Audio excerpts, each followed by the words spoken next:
holy season to try to see that church.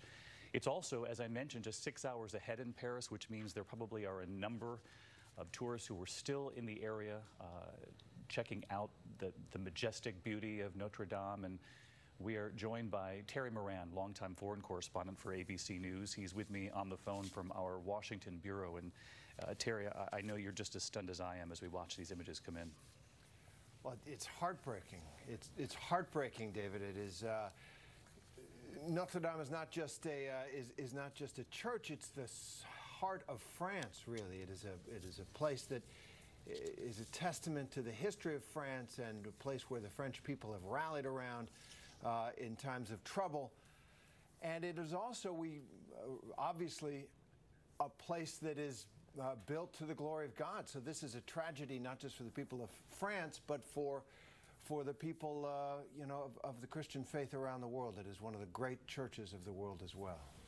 Just the sheer age of this church, the history of the church, the cathedral, they began construction in 1160. The church is 850 years old, largely completed by 1260, though, as we know, it's been modified over the course of several centuries. You're watching French television carry these dramatic pictures live across France at this hour. That's the feed you're looking at right there.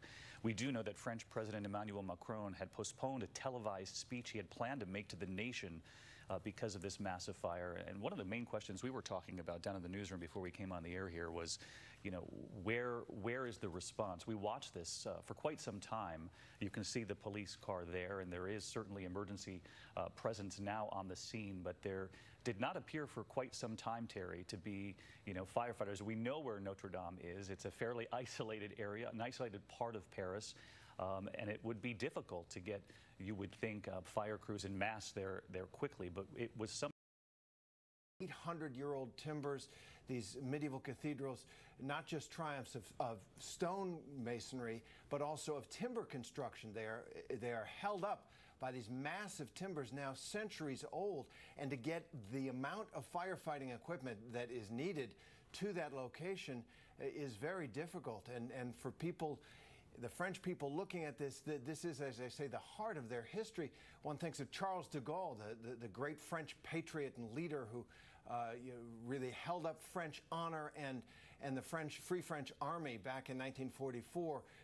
When he joined the liberation of Paris, he spoke there, and there was gunfire going on. This has been a battleground as well as anything else, David. Again, you're watching live coverage here on ABC News. This is French television that we're getting a feed in from right now as we watch the flames shoot out from the spire of the Notre Dame Cathedral in Paris. As Terry and I have been saying, just the sheer age and the history behind this cathedral, world famous, built in the 12th century. It's been modified over the course of many centuries, and again, there was scaffolding surrounding the base of this spire for really some time now. Some would suspect perhaps that might be where the fire started. Look at the size and scope of those flames. That's truly breathtaking. And of course, the question at this hour for so many people who are watching this unfold in Paris, people on the street in awe by what they're witnessing. Reports of ash and pieces of the church actually falling from the sky there in Paris. I want to bring in an American who is in Paris, John Dickinson. He's a visiting professor, and John Dickinson is on the phone with us. John, you can see the fire from where you are?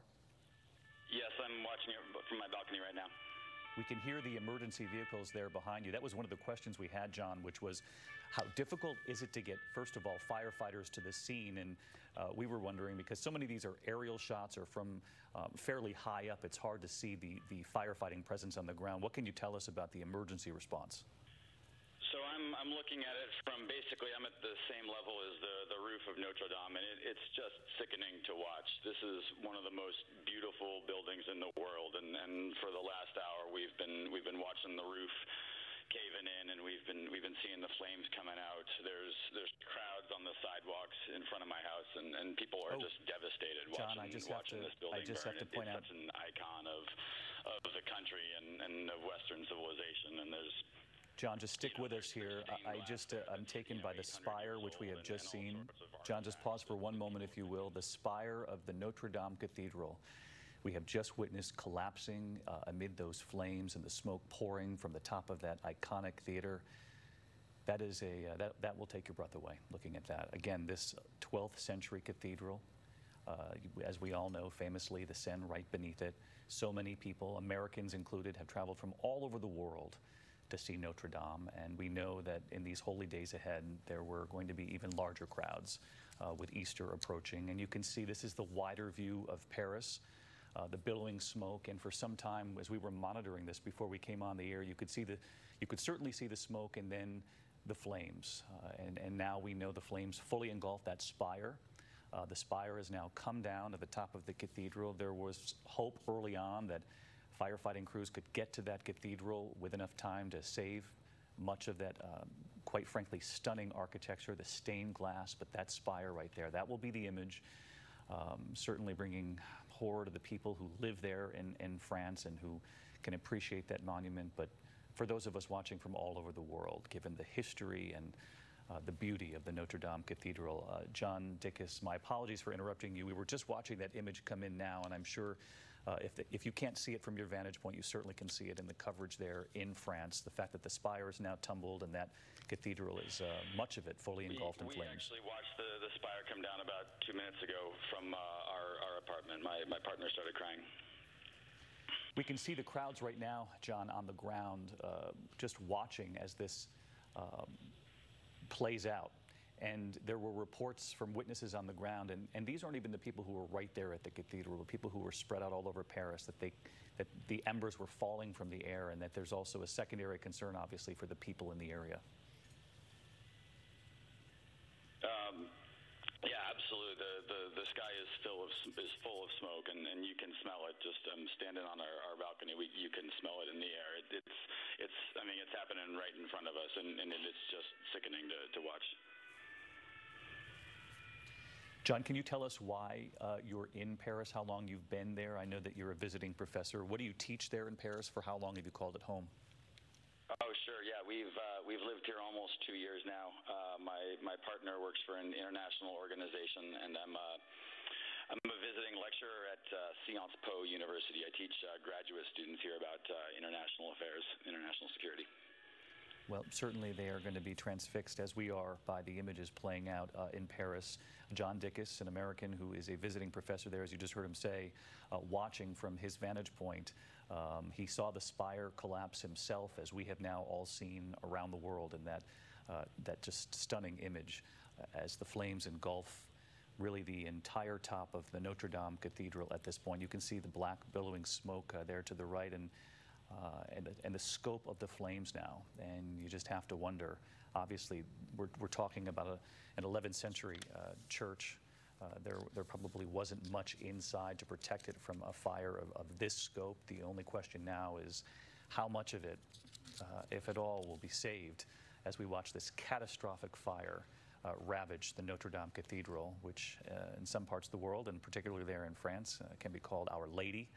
Still in use by the Roman Catholic Church for Sunday Mass, and so many people travel from all over the world to take part in that Mass. And as I have mentioned here as we're on the air, we have Good Friday and Easter approaching, and so many Americans and people there in Paris were likely planning to observe the holiday from the pews in that historic church. I want to bring in Alistair Bruce from Sky News, a colleague of ours, a respected colleague and a longtime journalist for Sky News. And Alistair, this is just a unfortunate and saddening all over the world image that we're watching play out here at Notre Dame Cathedral. It's absolutely devastating. I used to go when I was much younger to play the organ in that cathedral and know what an important icon it is for the people of Paris and of France. And it really has been at the center of French history, going right back to the 12th century and the 11th century when it was built. And we saw that spire, or the flesh, collapse earlier on, and the original one had been put up in the 13th and 14th centuries, and there was a new one put up in the 18th century. And what's so tragic about what it means to Roman Catholics living in France is that this is in the very heart of the ancient capital city, on this tiny island where the kings of France used to live. And up in that spire, in the little cockerel that used to mark the direction of the wind, used to be kept a tiny piece of the True Cross and a little bit of St. Denis and St. Genevieve, who are the two patron saints of Paris. So this is a hugely important place.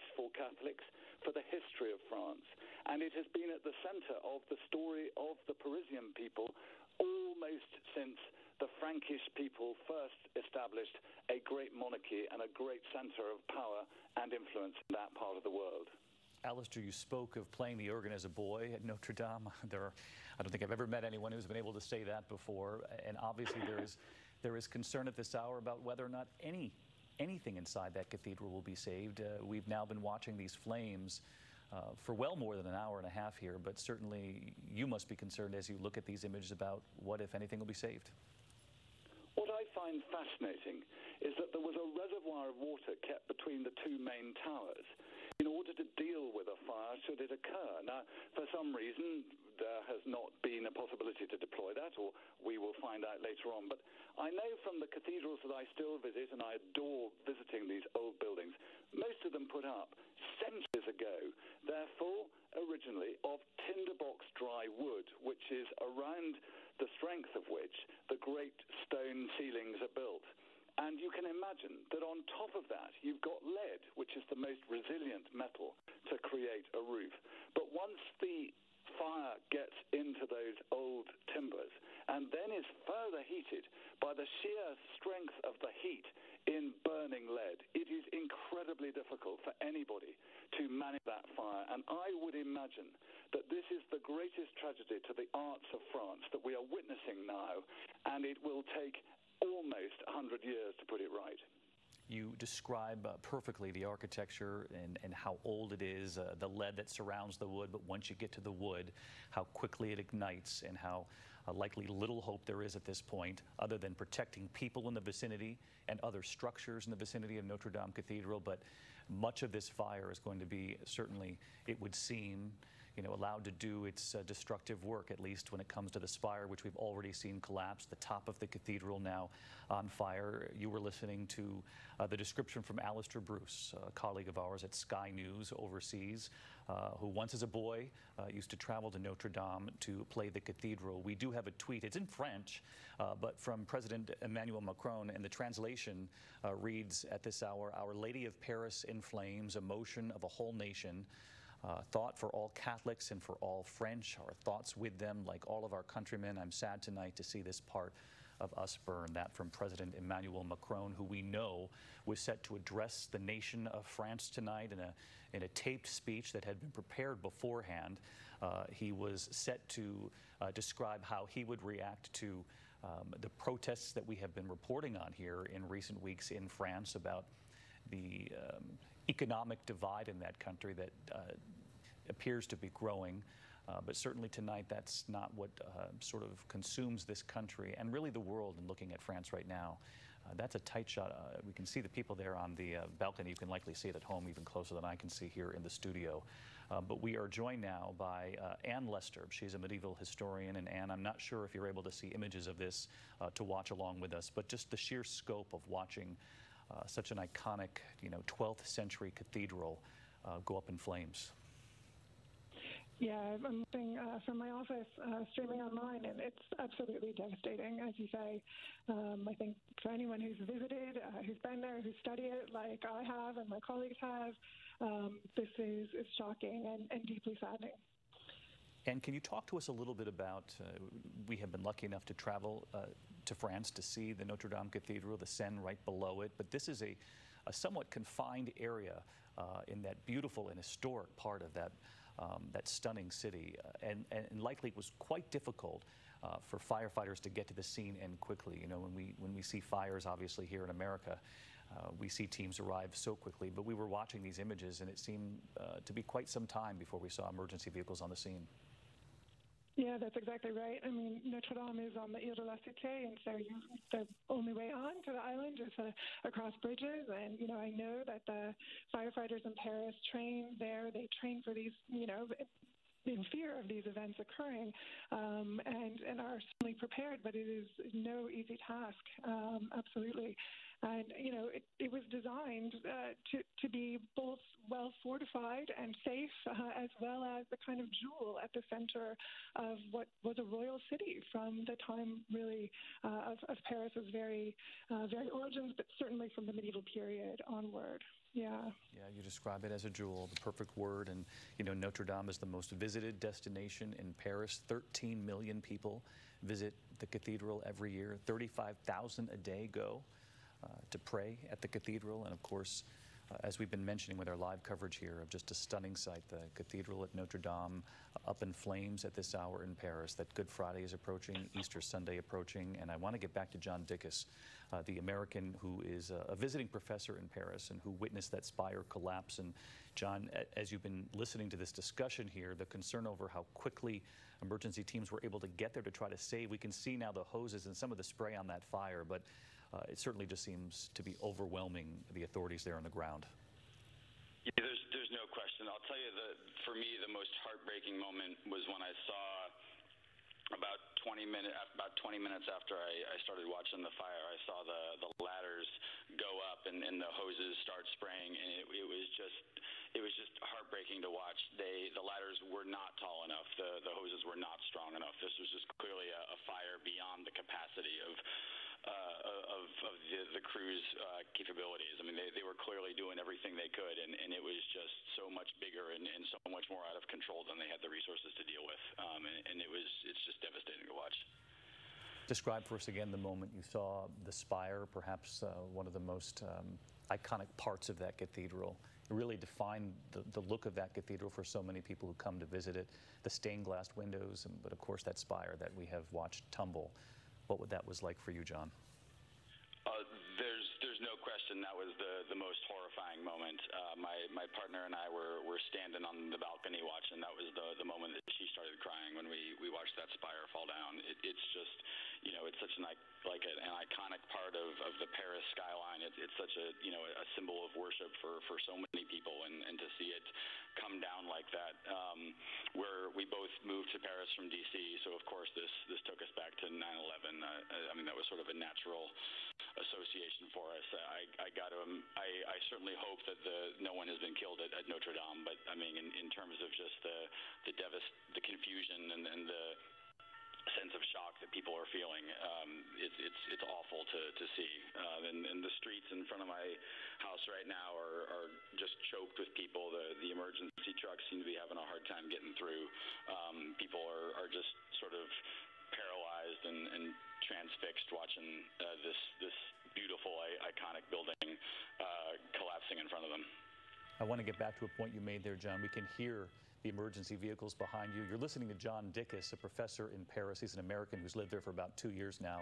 He's witnessing this fire, has been watching it along with much of Paris. He's described the crowds in the streets. What else can you see as far as the scope of the actual fire? Of course, we're watching in live pictures, not only on French television, but from a number of places around Paris. People are on social media carrying this live, but just give us the scope of how you watch this grow right before your eyes.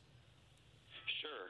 Yeah, I can do that. I was actually sitting at my dining room table working. I was preparing a lecture for my class tomorrow, and I noticed that on the bridge in front of my house, a whole crowd of people had stopped on the bridge, looking over the river, and they were all facing west, and you sometimes see that happen when there's a beautiful sunset or something like that, but it was several hours before dark, so I couldn't figure out what was happening.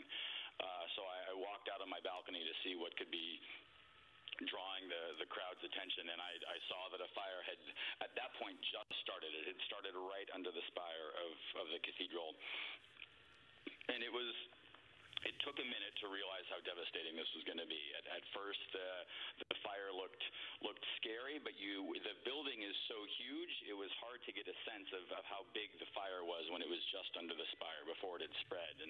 And so everyone was sort of hopeful at first that this would be something that the emergency crews might be able to control, or something that could be brought in line.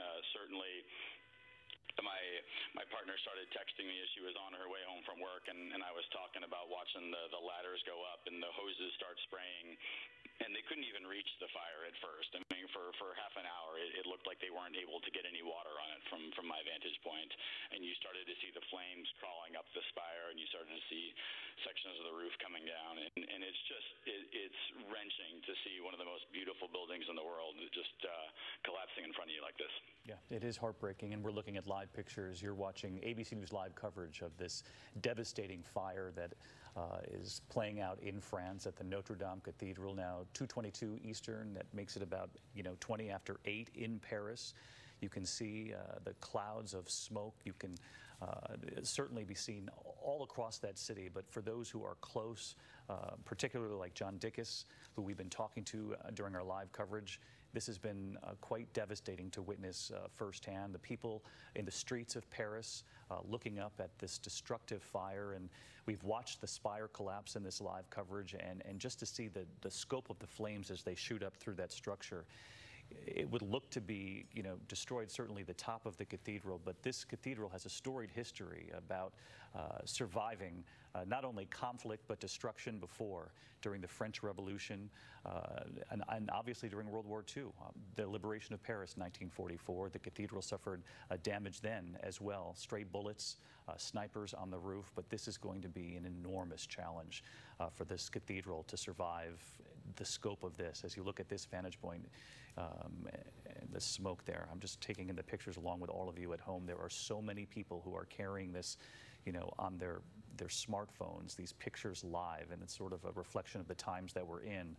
But with each new vantage point comes the realization that much of the top of this cathedral, at least, has been destroyed. The race is on, Terry, to see how much of it can be saved. And we were talking with Alistair Bruce, as you know, Terry from Sky News, who described as a boy being able to go to Notre Dame Cathedral to play the organ. But we have discussed here how difficult it is for firefighters and crews to get there. And you can see the one hose in the bottom right of your screen. But he and so many of the other observers have said they're outnumbered by the scope of this fire. It is really the threat to all these beautiful old cathedrals. Fire, so many of them were destroyed. I've been to Utrecht in the Netherlands, and a magnificent old cathedral, St. Martin's, brought down by fire over the years. And as you said, over the centuries, Notre Dame has survived for so long, but it has seen a lot of damage as well. The French Revolution, when the revolutionary leaders wanted it desecrated and vandalized, and they did a tremendous amount of damage. There was talk of it being torn down at that time, and it was Napoleon who really led the way to restore it. He was crowned there. And then during the World War II, when the liberation of Paris happened, Allied troops coming, and there was gunfire and fighting around Paris, Charles de Gaulle, the great hero of France, the free French leader, as soon as he got to Paris, he went straight to Notre Dame. He knew, leader that he was, charismatic leader that he was, that was the heart of France. And as he got out of the car, machine gun fire erupted. There was a battle there, almost making it an even more sacred place in the French national imagination. But as others have said, this is one of the most sacred sites of Christianity. It's an old and magnificent church, and it has seen so much. Joan of Arc is associated with it as well. This means so much to the people of France, to Catholics and Christians around the world, and really this is one of the triumphs of European civilization that we're watching go up in flames. It was a bold statement when it was built those 800 years ago. Imagine the most modern building you can. That's what Notre Dame looked like to the people of the time. Those soaring, flying buttresses, the roof so high that we now see coming down, took people's breath away. It seemed like a miracle. And it was all done to the glory of God and to the glory of France, no doubt. And now it will have to survive this as well. It has survived so much over the centuries. It will survive. But as Alistair pointed out, it is going to take a long, long time. Terry, as you said there a moment ago, it took their breath away in the 12th century. And the image is all of these centuries later taking our breath away right now. And as you mentioned, it will survive in some shape or form, but it's just at this moment devastating to see that spire. That was the moment before it collapsed, fully engulfed in flames there. We do know that there was a major renovation project underway, a $7 million renovation on the church's spire, and it's 250 tons of lead inside the spire. Max Miafitis joins us now. He's an eyewitness, and he's there in Paris. And Max, can you describe what you've witnessed as much of the world now prays for Paris? For sure. So what actually happened, you first of all have to know that the roof of the cathedral actually took on fire. So we arrived at the beginning, and what happened is that the whole roof of the cathedral was actually burning. And a few minutes ago, you probably seen it from like the videos and the image that you've seen on the social media. Actually, the arrow with the cross, the religious cross, actually fell down. So right now, it's just kind of a chaotic situation. Like there is the police like everywhere around. Everything is buckled off. Like you cannot go anywhere. We're actually closing the bar right now, and everything is being shut down. So yeah. This is pretty much chaotic, and it's around 600 years of history that are burning down right now. 600 years of history, as you say. You also describe the entire roof in flames. You know, it certainly looks devastating from the images that we're seeing, but it's hard to get a real scope of how much of the cathedral is actually on fire right now, Max. Yeah, exactly. Well, actually, half of the cathedral is on fire. What you have to know is, like, because everything is in wood, the fire is spreading very, very rapidly. So we had some firefighters that were brought up by trucks and everything, and they're trying to, like, put it down and slow the fire and make it, you know, just extinguish. But what's happening is that because there is wind today, it's actually not happening at all. So, yeah, I would say that a good half of the cathedral is probably coming on fire, and because the main structure is in wood, it's probably going to spread even more. So it's not looking very good right now, but we'll see. And Max, just give us an idea. We've been seeing images here of people, and I'm not sure whether they're workers who were part of that construction project, renovating that spire, but there are, for every once in a while in these live pictures, you see workers on balconies, it would appear surrounding the cathedral. I don't know from your vantage point if you can see those people, and certainly the hope at this point is that no one has been injured, but it would seem those workers are very close to these flames. Yeah, so you're right. Actually, there were people working on the cathedral at that time, and it's probably what set on the fire. Because we have no information right now about, like the police don't want to tell us or anything about how it started, but we are pretty sure that it came from here. But these people should be safe at the moment I'm speaking, because we arrived right at the beginning, and there were actually no one on this shelf and everything. So it was pretty clear. I'm entirely sure, 90% sure that everyone is safe. But like the damage are just going to be way more moral than probably physical at this point. We're seeing pictures. Max, thank you very much. That was extraordinarily helpful, and we're sorry for what you're witnessing up close and what the world is now watching. We're seeing pictures come in right now on French television of President Macron. He appears to be in this moment being briefed by authorities as he approaches the fire and is being brought up to date on this just devastating blaze, now not only consuming certainly the top part of that iconic cathedral in Paris, but consuming us all over the world in our horror and disbelief that such an iconic structure in Paris is now going up in flames. As he now arrives at the scene, we do know that he tweeted earlier, and as we mentioned, one of the ways that they talk about Notre Dame is as Our Lady, and he tweeted out, Our Lady is burning tonight. Of course, they're 6 hours ahead in Paris, which would make it about 8:30 p.m. in Paris. President Trump has also tweeted, saying, so horrible to watch the massive fire at Notre Dame Cathedral in Paris. He added in his tweet, perhaps flying water tankers could be used to put it out, must act quickly. The president certainly reacting to some of the questions we had early on, which was just how quickly could they get, emergency relief firefighters to the scene. As you look in the lower right-hand corner of your screen, I'm really struck by some of these images. Every once in a while, you'll see sort of one hose from one particular direction.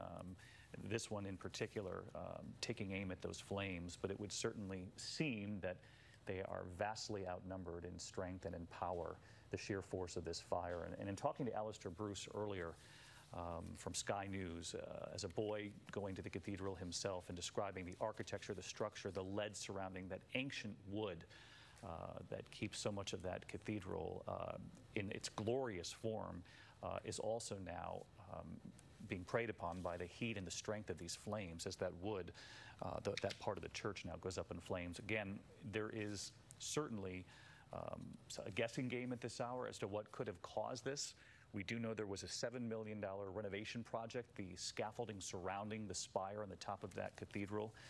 And our foreign correspondent, James Longman, is watching this unfold along with us. And James, you have reported on the political turmoil in Paris these last few weeks on World News Tonight for us. And certainly this is going to be just one more chapter of heartbreak for the people of France. It's been an unsettling time in that country, and this is going to really hit everyone. Yeah, absolutely, David.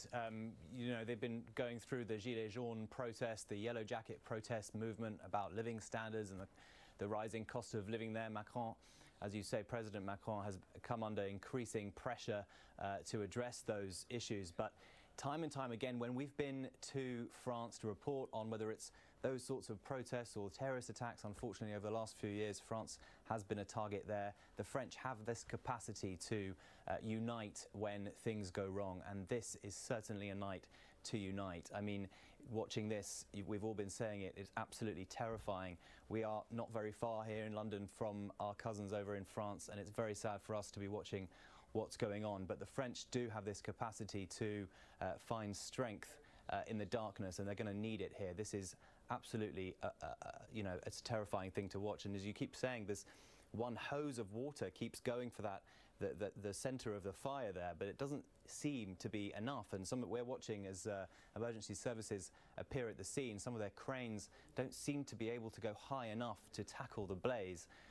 So certainly there's still a lot of work to go as we watch now. France, you know, the dusk is approaching now over Notre Dame, and we know now that Emmanuel Macron, we're hearing now on French news, the French President and the Prime Minister, Edouard Philippe, they are both on the scene being briefed by their officials, hoping, praying that this can be brought under control soon. James Longman watching from our London bureau, and James, who has reported extensively on the protests in recent weeks in France that have not let up. In fact, President Macron, who is now on the scene being briefed by authorities, was set to address the nation tonight in a televised speech, one that had been recorded earlier, about the social unrest in his country that so far is not letting up. Instead, he's now facing another, certainly far more urgent crisis in Paris, and that is the fire engulfing much of the Notre Dame Cathedral. He did tweet a short time ago, "Our Lady of Paris in flames, emotion of a whole nation." He added thoughts for Catholics, and as we have mentioned here, and it bears repeating, it's Good Friday approaching, followed by Easter, and so many make that voyage to Paris and to the cathedral at Notre Dame to pray during these holy days. And the president there adding, like all our countrymen, I'm sad tonight to see this part of us burn. John Dickus is a professor in Paris. He is an American citizen, but he's been living there for 2 years. And John, there are descriptions coming in to me now about people on the bridges over the Seine simply in awe and shock and watching this as dust falls over the cathedral as it continues to burn there in Paris.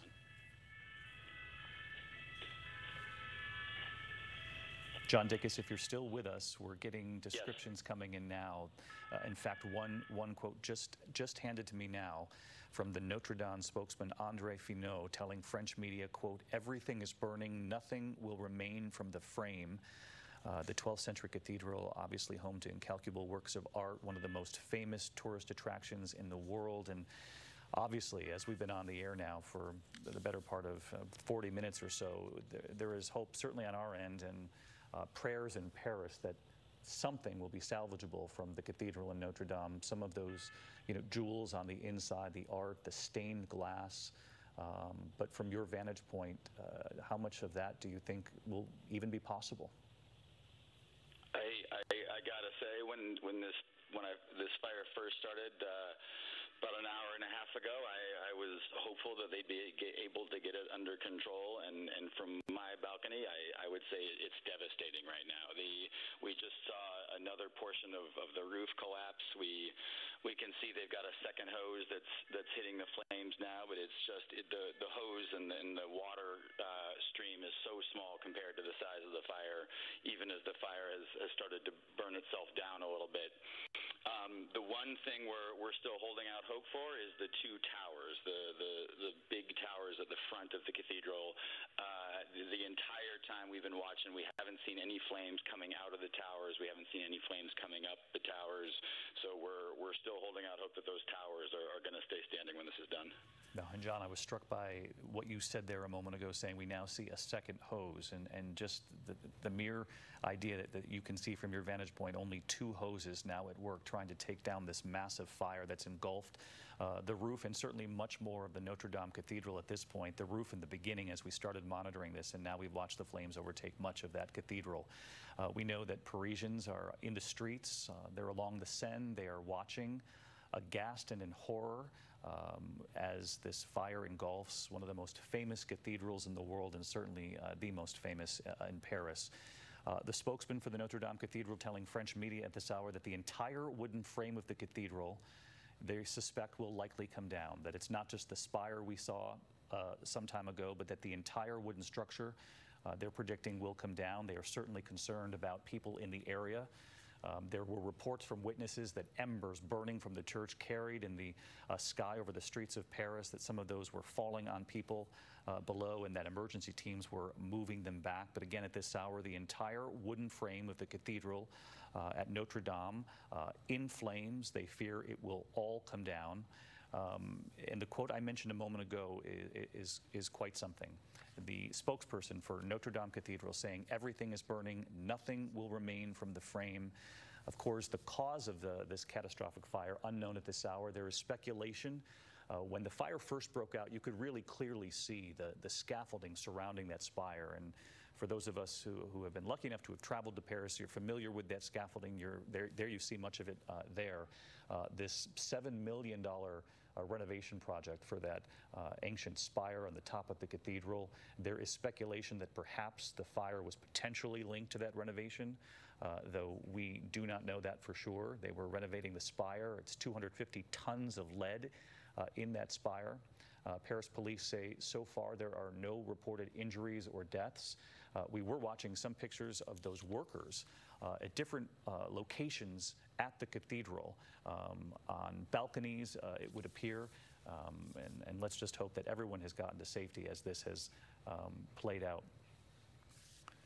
Steve McGill joins us now. He's the Jersey City Fire Chief. And Steve, you're no stranger to trying to knock down massive fires, but this one brings with it extraordinary challenge because of the sheer nature, the history of this cathedral, and the isolated area. And for those who've been to Notre Dame, you know how difficult it is with the Seine just beside it. It's literally to walk to get there. And we have eyewitness reports that the streets are clogged not only with people, but making it difficult for emergency vehicles to get there. Yeah, those type of structures are very difficult to get to. And yeah, due to the terrain, like you mentioned, water supply is going to be a big issue. And just getting the apparatus and equipment up there is a big issue. The major issue with these type of buildings, though, is the construction. They're what we call heavy timber, which is very large wooden structures and beams. And once they catch fire, they're very difficult to put out. And there's a lot of potential for fire spread. Those type of buildings, there's also large voids in the ceiling area where if fire gets into that, very difficult to get to due to the height of the ceiling. And there's a lot of collapse hazard potentials in these type of buildings. I mean, we're talking about a 12th century cathedral, and obviously it's been renovated many times over the course of several centuries here. But to try to retrofit something as historic and beautiful as Notre Dame with the kind of, firefighting, aids that we are familiar with here in the U.S. In this day and age, that's a pretty difficult feat to try to prepare a Notre Dame Cathedral for a flame of this scope fire. Yeah, and most churches aren't equipped for that type of things. Even if you wanted to try and put sprinkler systems into those buildings, it'd be very difficult to get it into the upper areas where there's a lot of these voids and hidden areas because of just the height where they're at and just extreme fire load that's in those.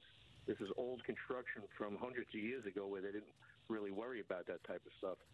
You also have the masonry walls on the exteriors, and a lot of this timber work is holding up, or is being held up by those walls. And once that timber starts burning up, those walls are probably going to come down also.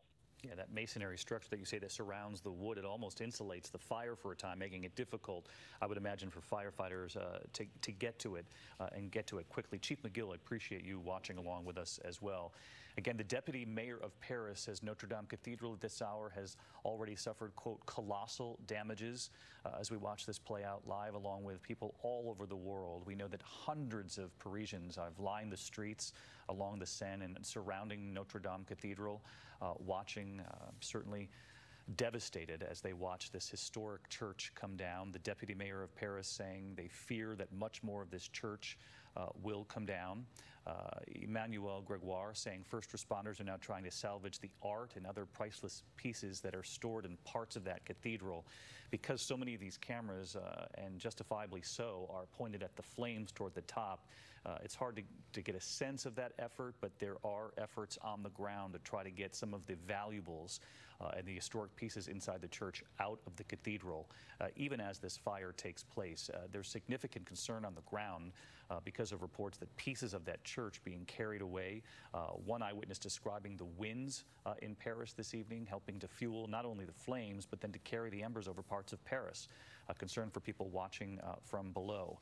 We saw earlier that spire, that famous spire at the top of the cathedral, come down. It was initially surrounded by flames, and then we watched as this progressed on live television. There's the image right there, which is still breathtaking to see, and we've seen it several times now. But for a time, simply the flames were around the spire, and then you saw them shoot up right inside. And as we've heard so many people here eloquently describe the age and the historic nature of the lead and the wood, and the wood that was surrounded by much of the stone that builds the church, but now would serve as a bit of insulation as this fire takes over the top of the cathedral. And the main question now is how much of it can be saved, if any of it at all. We know that the president of France, Emmanuel Macron, is on the scene being briefed by authorities. He is trading one, national situation for another. He was set to address the French people about the growing divide, the socioeconomic debate within that country, the protests we've seen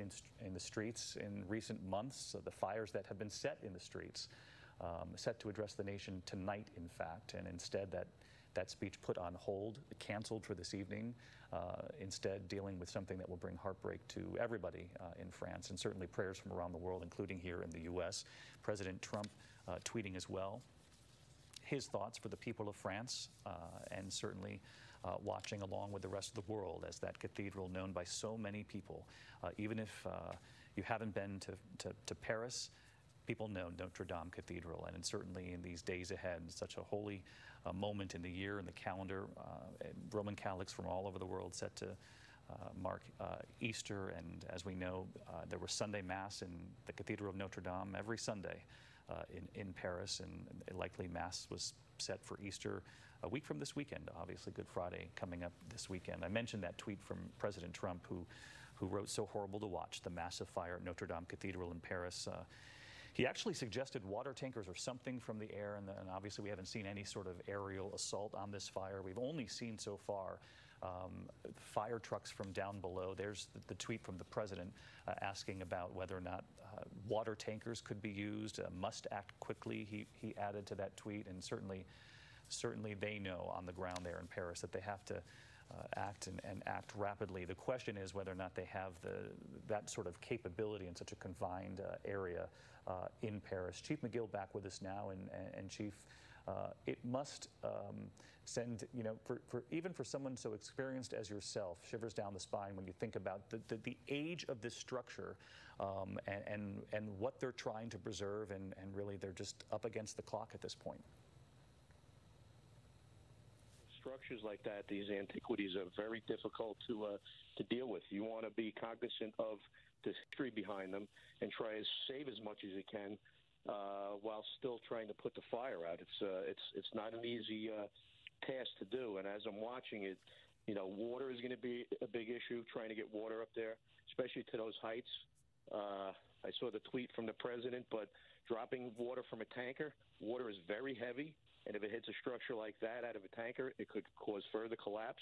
And you're not going to be hitting the voids under the roof. Roofs are made to keep the water out, not let water in. So only parts where the roof is burned away would you get in there. But there's so many hidden voids in these old type structures that it's very difficult to get to them. And the sheer weight of the water, Chief, as you point out, might be almost as damaging as the fire itself. Describe for us, if you will, the challenges as we now head into the evening, as we're watching here in the States, live coverage here on ABC News of the massive and devastating fire at the Cathedral of Notre Dame in Paris. It's about 8:47 in Paris at this hour. Nightfall, you can see the sky, not only from that billowing smoke, but the sky getting darker as we've been on the air here. And Chief, how does that complicate things? Well, anytime you start getting into the night hours, in the PM, once you start losing sunlight, you start losing sight of most of the things you're trying to do. So it becomes a lot more difficult as it gets darker to try and figure out what's going on and where you want to place that water, and especially even when you're trying to get into the building if you can. Because right now, most of that building, I would assume, is a collapse hazard right now, except for the one section where the fire hasn't hit. But that's probably spreading into open voids inside that. And when you think, Chief, about the valuables that we are told they are trying to save now from some of the storage areas inside the cathedral, that they're also in a race against time to do that. I mean, just the magnificent stained glass that we all know from being able to visit the cathedral during our reporting over the years in Paris.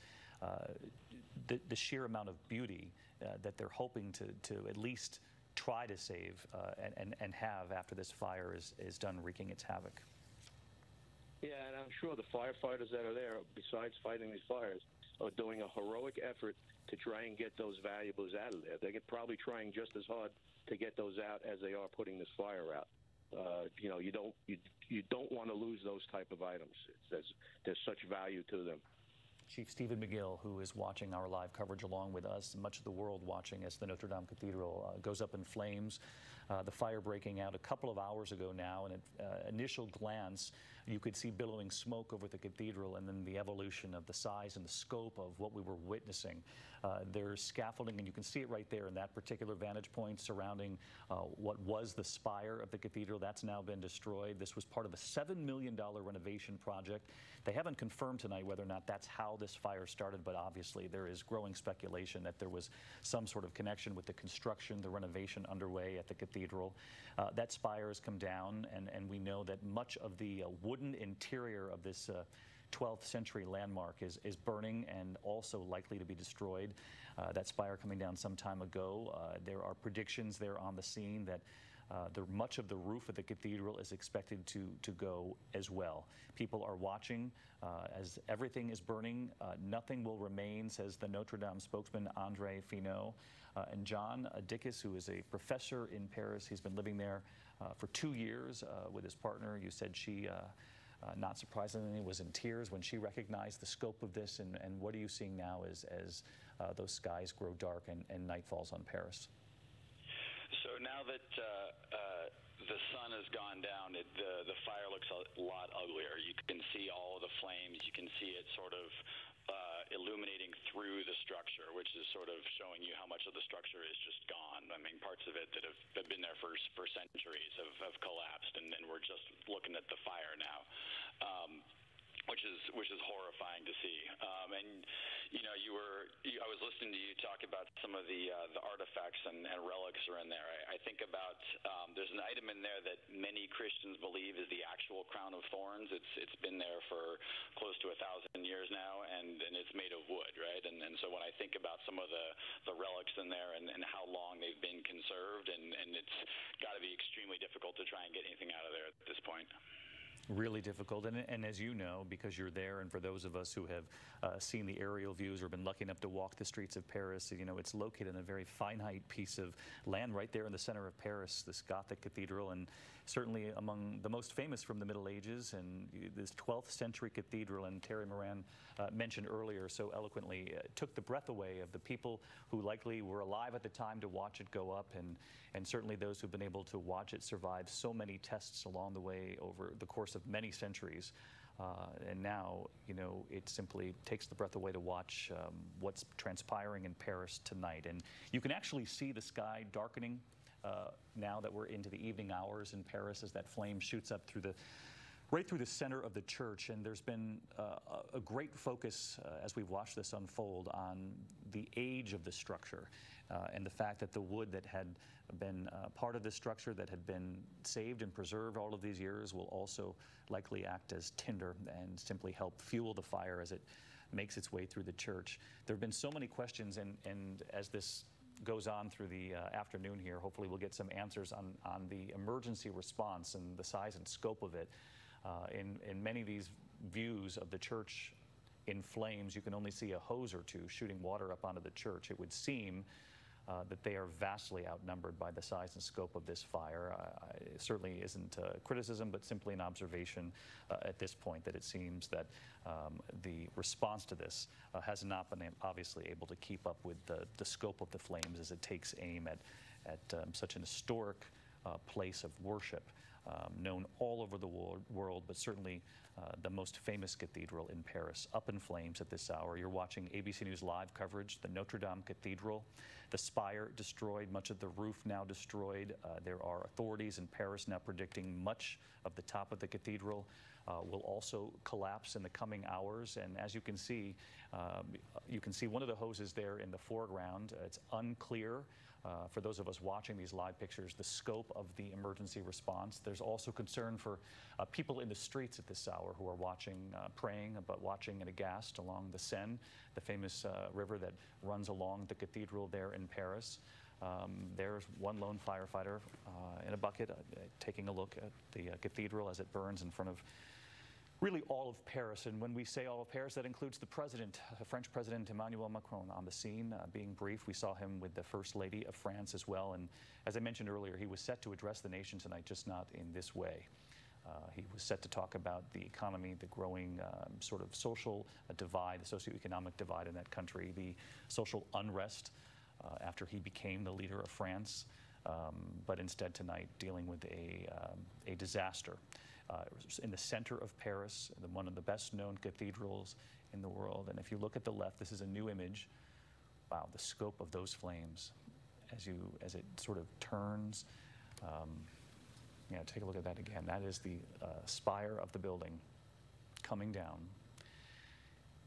And that's the historic structure known all over the world, and in the coming days would take on even added significance with Good Friday and Easter Sunday in the next week and a half. What a devastating sight, not only for Paris and for the people of France, but for those of us watching all over the world. Chief McGill, maybe you can give us a sense of how long firefighters on the scene are going to have to simply watch, keep people at bay, and try to do work around the perimeter, but in effect allow this to do what it's going to do. Yeah, there's such a large area. This is probably several blocks involved of this size structure. And the hardest thing for a chief on the scene, the incident commander, is going to be the command and control of all the firefighters that are there to make sure they're in safe areas, to account for them, to make sure nobody gets lost. The amount of fire and the heavy timbers, there's a lot of fire load in there, very difficult to put out. This, I'm going to say, is probably going to be burning for hours, if not until the morning, before they make any headway on this. Chief, thank you. And Chief McGill will continue to follow this as we follow with the rest of you at home. The burning of the Cathedral of Notre Dame, and with every sort of vantage point comes sort of the new realization of just the level of destruction and devastation that they're witnessing firsthand. There's another one of the hoses trying to do what it can, but as Chief McGill points out, this is going to continue well into the evening hours. We're joined now on the phone by Chris Brimberg, who is one of the eyewitnesses there in Paris. And Chris, what can you tell us about what you're seeing right now? Well, I've now returned home, but the sight on the banks of the Seine when I was on my way home from work were gobsmacking and heartbreaking. Groups of Parisians were standing on street corners in silence, actually, just listening to the timbers breaking into the cathedral. The tears were sort of being shed, and it really is quite heartbreaking. I was on my way home, on the way to the supermarket, and stopped in the left bank and saw the huge tower in the middle collapse with this crunching noise as it fell into the nave below.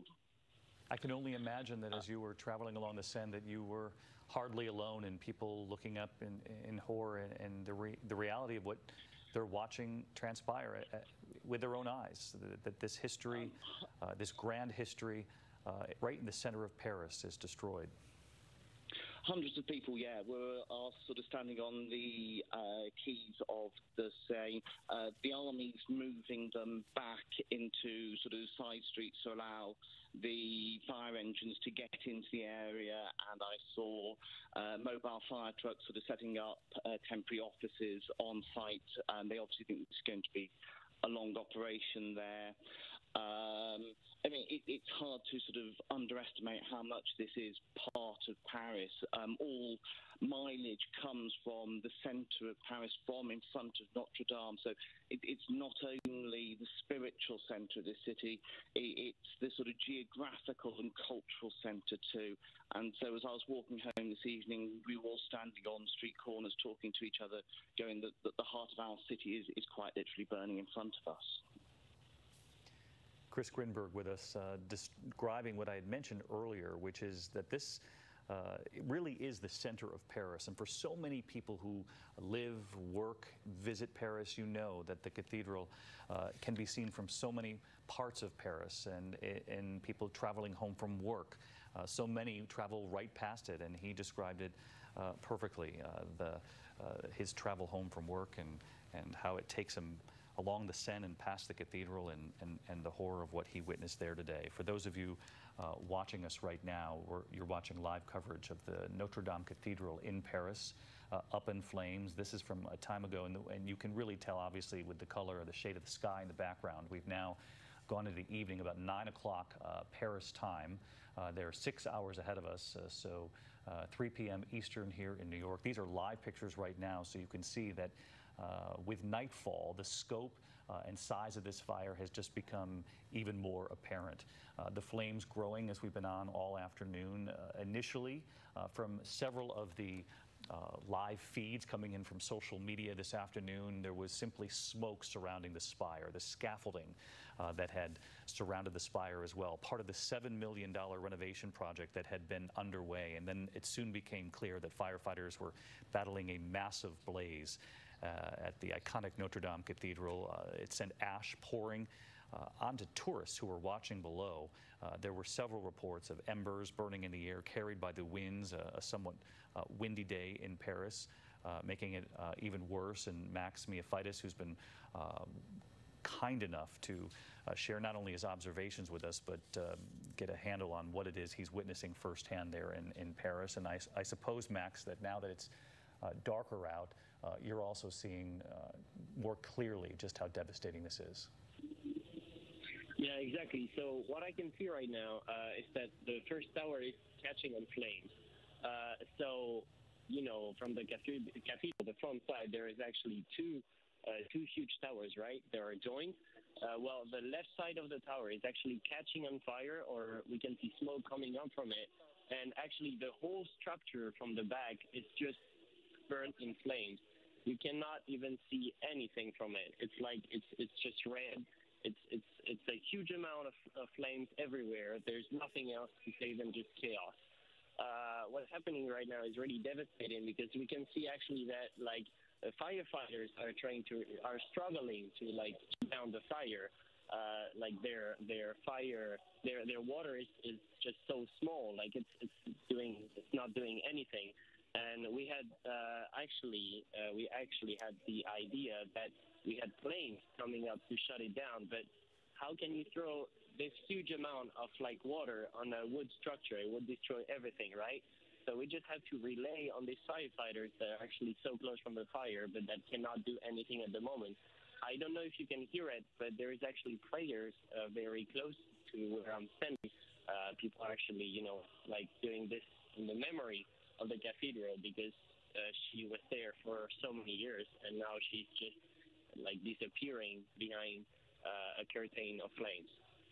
We can hear that in the background, your phone picking up the prayers of the people there in Paris tonight as they gather in the streets to watch what has been unfolding since about 6:50 p.m. local time. That would make it shortly before 1 p.m. Eastern. The first reports of a fire right in the center of Paris at the historic Notre Dame Cathedral. French media reporting at this hour, several hundred firefighters are now on the scene, but as we just heard Max say, and we've heard Chief McGill say during our live coverage here on ABC, that it would be almost impossible to implement any sort of aerial assault with water over a structure that is this old, a 12th century cathedral, because it would simply destroy what's left. So much has been destroyed already. Authorities there on the scene have not only witnessed the spire come down, we just heard Max report that one of the towers is now engulfed in flames, and there have been predictions on the scene from local authorities that much more of this cathedral will come down in the hours ahead. We're joined by Kelly Weymouth, who we believe captured that video that left us speechless of the fire, is there on the scene, and we're watching your piece of video right now, and I don't even know how you were able to hold the phone actually while you were watching that through the lens of the phone, Kelly. I'm sorry you had to witness that, and just tell us what you've seen, what you're seeing now. So me and my mom were going on a sunset cruise on the Seine, just like a champagne cruise, and when I got on the boat, someone had texted me, one of my friends texted me saying, Notre Dame is on fire, and we couldn't see it at that point. We were kind of shaken up, and everyone was like, are you sure? Like, are you sure that's what's happening? And then our boat started going down the river, and you could see the smoke just raising up, and then eventually we got next to it, and you can just see the flames going up. And then the boat had to stop because they were stopping all traffic, but we had to stay in one spot, so we were actually next to Notre Dame for like 45 minutes just watching the fire, and eventually the tower came down. It was just very, very crazy. Kelly, where are you from? Washington, D.C. From Washington, D.C., traveling through Paris with your mother, with the holidays approaching. Yeah. I'm studying abroad here this semester, and she's visiting me this week. Must be a chilling thing to witness, obviously, with your mother. And how many other people were on that sunset cruise? We know that it's such a popular thing to do there on the Seine in Paris, and setting out on what you thought would be, you know, an enjoyable and somewhat romantic. It's impossible for it not to be a romantic evening in Paris until you begin witnessing what you have witnessed. There were like 40 of us maybe, and it was just kind of crazy because there was people from all different countries. And then eventually there were some French people on there, and they just started sobbing and holding each other, and it was just very, very intense. Well, Kelly, please send our best to your mother as well, and to the folks who were on that cruise. Will be forever changed by what they witnessed this afternoon. Kelly, thank you, and thank you for sharing your images. Thank you. As devastating as they are. That's Kelly Weymouth on the phone. She was doing one of those sunset cruises on the Seine. She's studying abroad, and her mother was there visiting her. She said she was on the cruise with so many other people, and what was, I thought, most notable about what she offered to us was the description of the French people who were on that sunset cruise with her, weeping, watching a piece of history destroyed in front of their eyes. And we saw Kelly capturing the moment the spire came down, and this was handed to me a moment ago. The French writer and historian Camille Pascal was on French media a short time ago and was describing the massive fire at Notre Dame, and she said it's caused the destruction of invaluable heritage, and we can be only horrified by what we see. 800 years since the cathedral has begun watching over Paris, as she pointed out, and its bells peal for both happy and unfortunate events. So much of the history of France has been witnessed by that edifice, that enormous cathedral, that beauty that soars into the sky. And we were listening to Max earlier describe the prayers, and we've even had reports of some singing, and people on the scene there. You can hear it right there. Just the general unrest in the streets of Paris. There were reports that emergency teams at first were actually slowed down in their effort to get to that small little patch of land where the cathedral stands across the Seine, by just the sheer amount of people who were watching in horror and disbelief. And these are the people who live there in Paris, the Parisians, but also people visiting France. You know, Kelly Weymouth, who we were just talking with, who captured that unbelievable piece of video. She's there studying abroad for the semester. Her mother had come to visit. We listened to John Dickus with us all afternoon here. He's still with us now. He was the professor who has been living in Paris with his partner. He told us earlier that she was in tears when she realized the scope of what it was you were watching unfold. And I'm curious, John, what it all looks like now that the skies have turned dark and the sun has gone down in Paris. Yeah, absolutely. The fire has gotten a bit smaller. We can see they finally are getting some water on what looks like the center of the cathedral, which is encouraging. But as the sky has gotten dark, the fire just looks so much more sinister, and you can see how much of the cathedral is gone already. I mean, we can see through sections that have been there for centuries that just aren't there anymore, and it's devastating to see. Just a minute ago at 9 o'clock, the Eiffel Tower started sparkling, which it does at the top of every hour, and that just made for a surreal and unsettling scene to see the Eiffel Tower sparkling as Notre Dame burned along the skyline next to it. Down on the streets have cleared.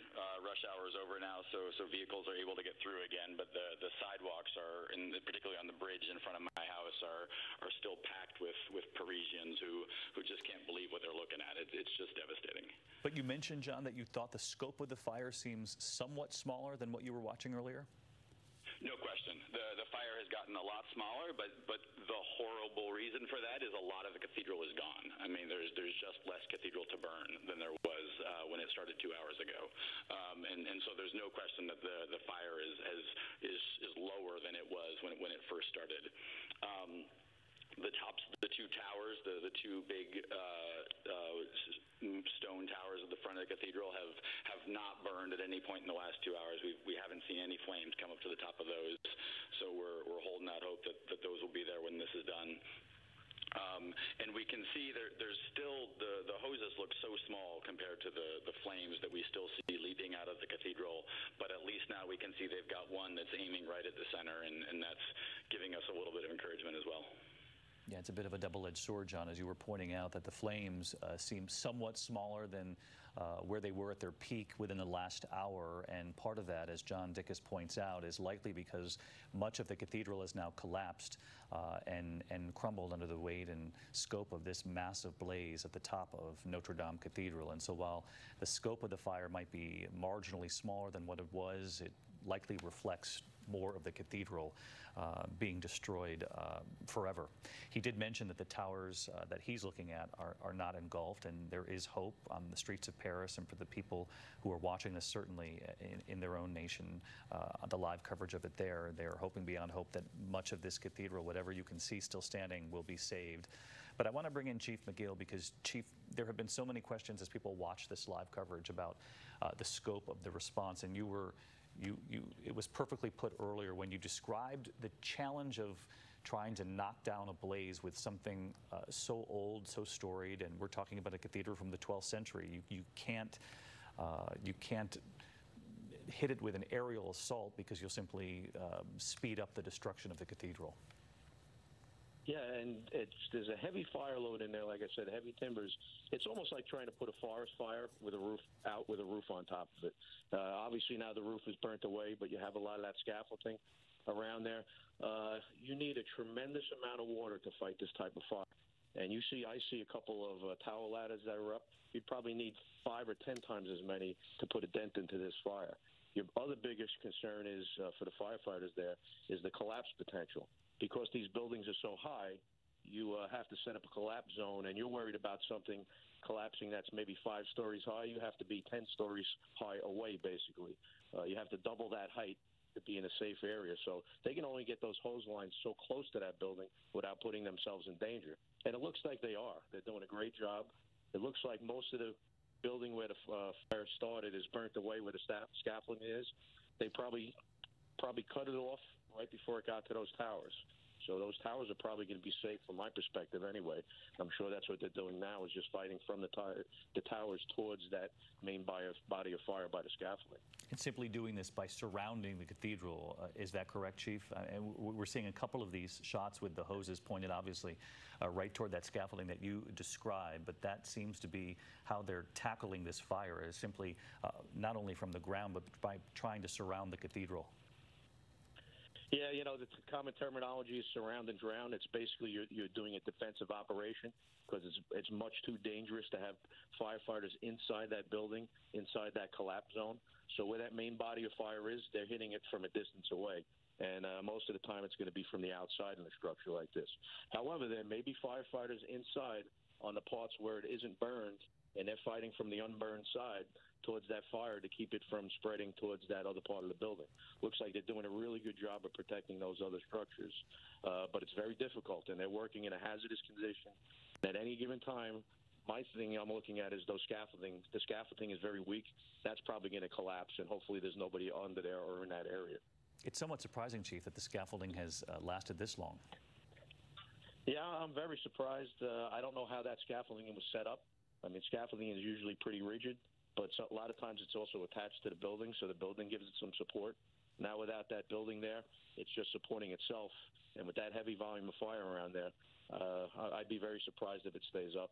Chief Stephen McGill and our live coverage here on ABC of the fire raging at the cathedral, the Notre Dame Cathedral, right in the heart of Paris this afternoon. It's now almost coming up on, well, 3:15 Eastern time, which of course means 8:15 there in Paris. You can see the sky behind the cathedral now dark as Parisians in the streets pray for their cathedral.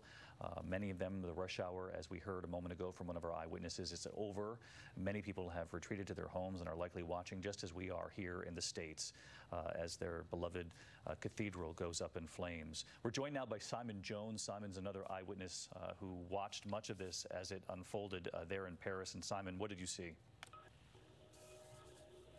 I just saw that the roof was on fire, and there was just loads of people standing around. Just as far as you could see, the streets were packed with people openly crying and weeping, and it was just a very somber, quiet atmosphere. You can hear the church bells are tolling in other local churches around the city.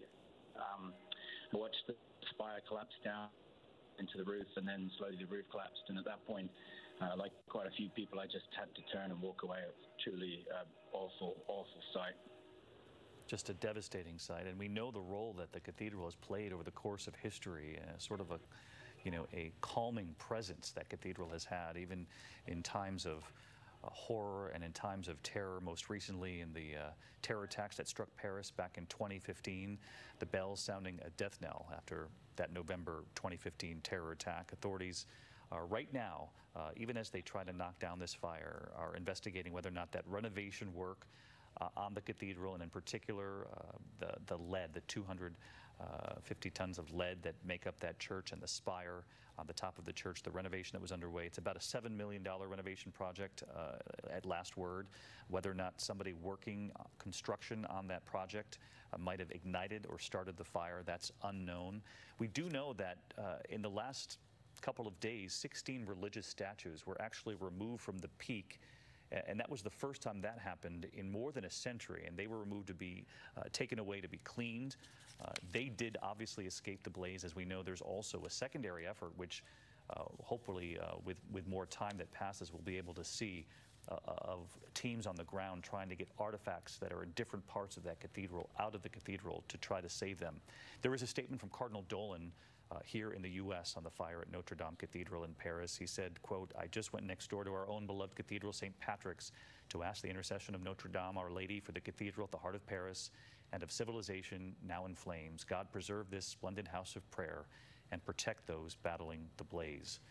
That from Cardinal Dolan just a short time ago, praying for the cathedral from our own St. Patrick's Cathedral here in New York. And he too hoping that there will be no injuries, and we have not heard any reports of injuries as of yet. We know there were a number of workers who were on this project when these flames began to break out, getting them down, and there's the spire coming down. And no matter how many times we've watched this play out, one of the witnesses that we were talking to earlier, her name was Kelly Weymouth, and she described the quintessential sort of American experience in Paris. She's there studying abroad, lucky enough to escape for a semester to study the great rich history that Paris offers, and her mother was there visiting. She said they were taking a sunset cruise on the Seine when they looked up, saw the fire, and this is her video that you're looking at right now.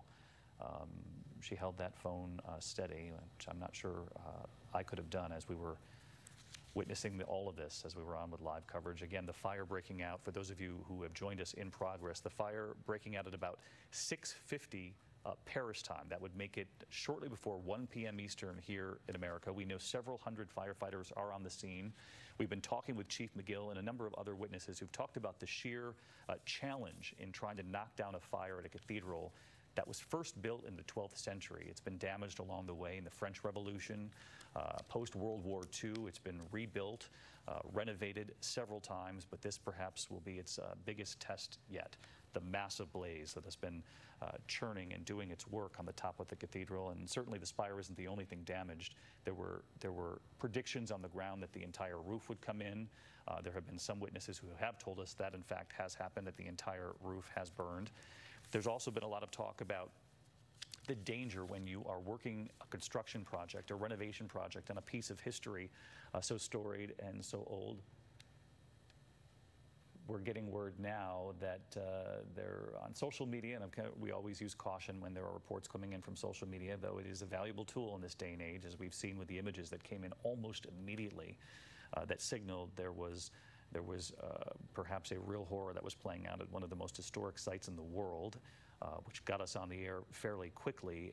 And now there are reports from social media, and again, they're not confirmed, but we can join John Dickus. John, are you still with us?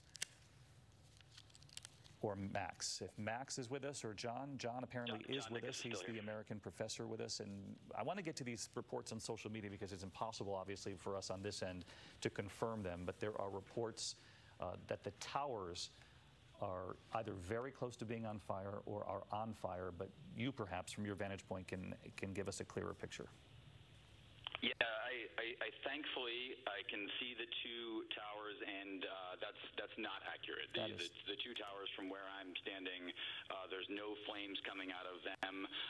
They are not in danger of collapsing. They haven't moved. Very tragically, the reason I can see the towers so well is that the roof of the cathedral is gone. It's no longer obstructing my view of the towers at all, so I can see them very clearly because the roof has completely collapsed. So from your vantage point, the tower is not on fire. We know the AP had tentatively reported that it had spread to one of the church's landmark rectangular towers, but from where you are, you don't see flames spreading beyond the roof itself, which is now collapsed in. You've seen that for yourself, and the spire, and of course, it's very difficult now that we see nightfall in Paris to see just how much of the church is completely destroyed. What is easier to see is just the scope of the flames. And Max Miaphitis was another one of our eyewitnesses who helped us earlier, told us that one thing you can see now, because the sky has darkened, is that the flames themselves have reduced in size, though that could also be an indication that what they were consuming has simply collapsed inside the cathedral. And so it's also a sign of increasing damage. John, we're looking at pictures that you took just a short time ago, and you know, the difference between this image right here of the sky and the smoke, which is what we saw early on, and now with the darkened sky over much of Paris, those flames shooting up into the sky. Yeah, it's horrifying, and the smoke has cleared now. There was very heavy smoke, huge columns and clouds of smoke 2 hours ago, and while that smoke was coming out of the cathedral, it was very hard to see how much damage there had been. It was just great volumes of smoke coming off and sort of, you know, towering over the city. And now that the smoke has thinned out quite a bit, I can see I'm on the 6th floor, so I'm looking straight at the level of where the base of the spire was 2 hours ago. And I can see the interior of the church is just gutted. I mean, the fire has clearly gotten smaller, but it's because it looks like both the nave and the transept have been completely devastated by the flames. John Dickus, a professor there in Paris, living there, calling Paris his home for the last couple of years, and offering a difficult description for those of you joining us for our live coverage, saying that he can see into the church, that the roof is destroyed, that much of the inside of the church is destroyed. We saw the spire come down some time ago, and you know, in the reporting that's come out in these hours that we've been on the air, there are a number of people pointing to construction work, renovations, and sort of a long and somewhat checkered history with these historic churches, cathedrals, synagogues that are renovated. It can often be a dangerous combination. You know, one of the reasons they point to, you know, open flames from torches or from welders, other hazards on the scaffolding coming very close to these ancient parts of these cathedrals. You know, Notre Dame's wooden roof, and the materials are so high up and difficult to reach. obviously, if it does spark a fire, and we've watched that play out right in front of our eyes, there were so many questions early on, including a question from President Trump asking perhaps why flying water tankers couldn't be used to put it out. He actually tweeted, "Must act quickly." Then over the course of time, we had our fire chief on the air and a number of people there on the ground in France talking about how that simply wouldn't work because of the sheer weight of the water coming down on something so old. But those are just some of the challenges that are faced not only by the firefighters who are now tasked with trying to knock down these flames, and as we heard from the chief there earlier, that the entire cathedral likely surrounded. We're joined now by, Mark, give me that again. Billy Stapleton, he's from the ATF. And Billy, I know that you've been watching this along with Chief McGill, and I appreciate you taking the time for us. And if you could just add to what Chief McGill told us earlier, which is was extraordinarily helpful in describing why it is so difficult to try to knock down a fire in a structure that is this old. Yeah, well, this type of structure is undoubtedly constructed with heavy timber construction on the interior to provide a skeleton for the outer walls. This heavy timber is very strong when it's in the condition that was meant to be at the time of construction. Over time, it can deteriorate. It can be more prone to collapse, especially with fire impinging upon the roof system. And it's a large structure. It's difficult to get enough water into the structure. Billy Stapleton with the ATF watching this with us. It's now 3:23, 9:23 there in Paris, and that quote that sent shivers earlier, quote, "Everything is burning, nothing will remain from the frame," and that came from André Finot. He told the French media there. He's the spokesman for Notre Dame. And as we know, this cathedral, built in the 12th century, is home to incalculable works of art. We know that there is an effort underway on the ground to try to save much of that art. We also know that that in the coming days, with Good Friday approaching and Easter Sunday approaching, that so many people from around the world make that trip to Notre Dame. It's still used. They still conduct Mass on Sundays. That did not stop with this renovation project. And as we heard earlier, the Americans who were on that sunset cruise down the Seine looking up in disbelief at what they were witnessing, that was right about the time that we came on the air when we saw that spire fully engulfed with flames and knew it was just a matter of time, and then watched it collapse with all of you at home. I want to bring in Terry Moran and this notion. This is Kelly Weymouth's video here, Terry. That was the young American woman who's studying in France. And you and I were talking earlier just about, you know, the storied history of the cathedral.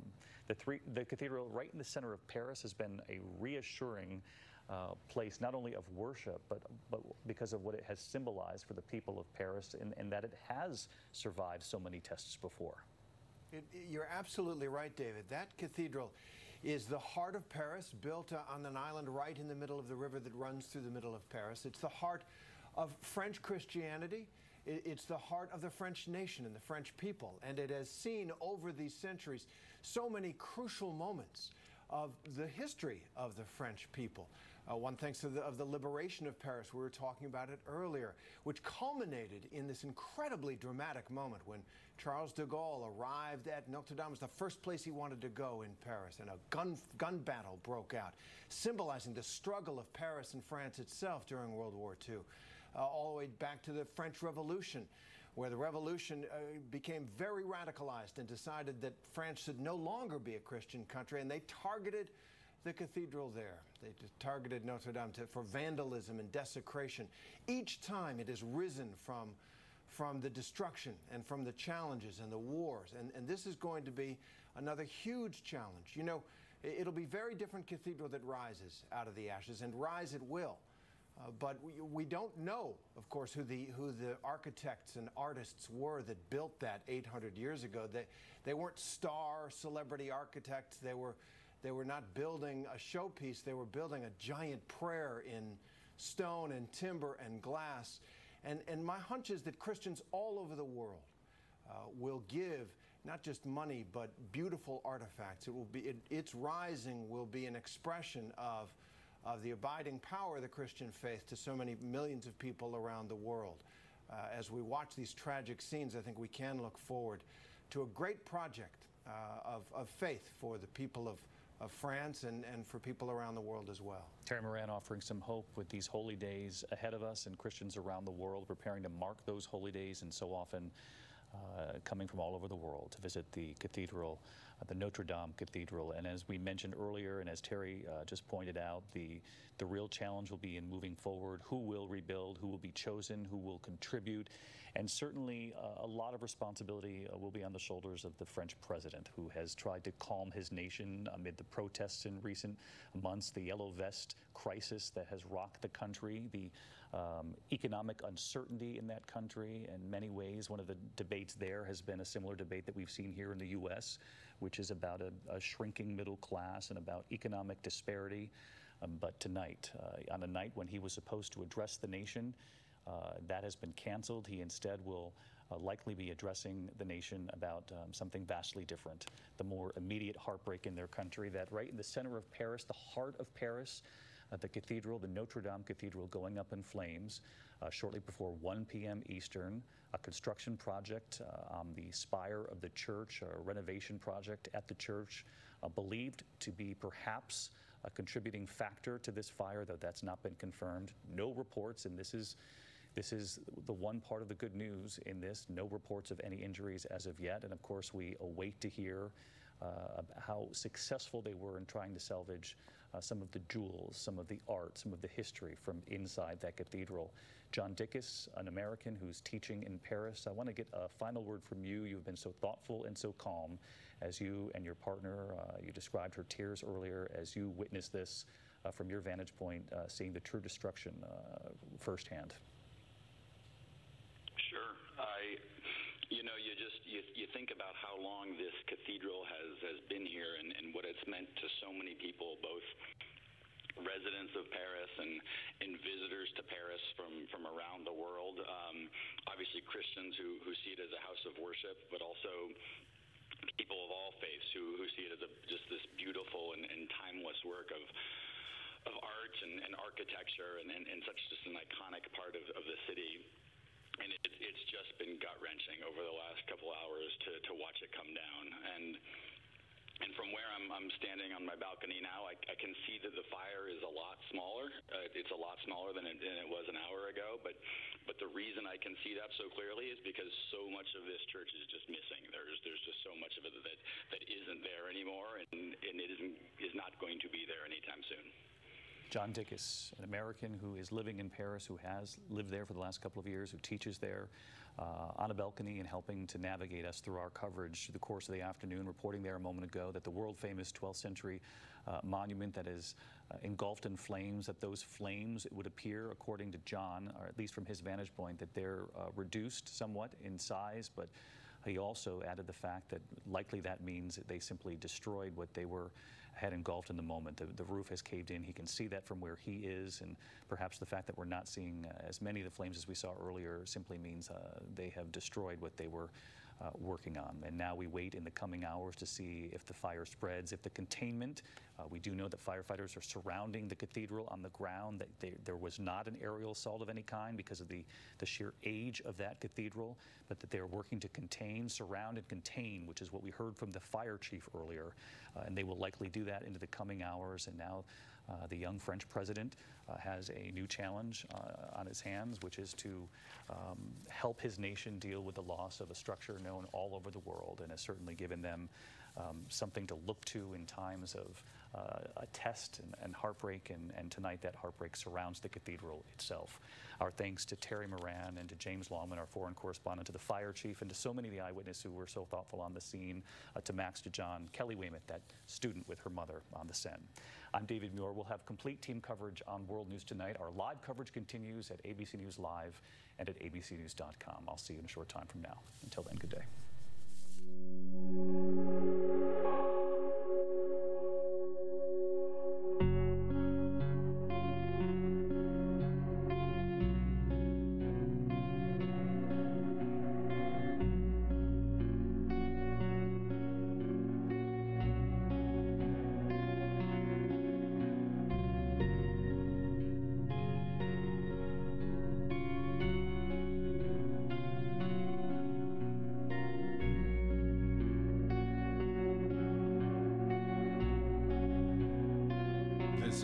special report from ABC News. From the lady who passed away. Had you ever sublet the apartment before? No. Who do you pay your rent to? A property management company. Did you advise them that you were going to sublet your apartment? No, it's not.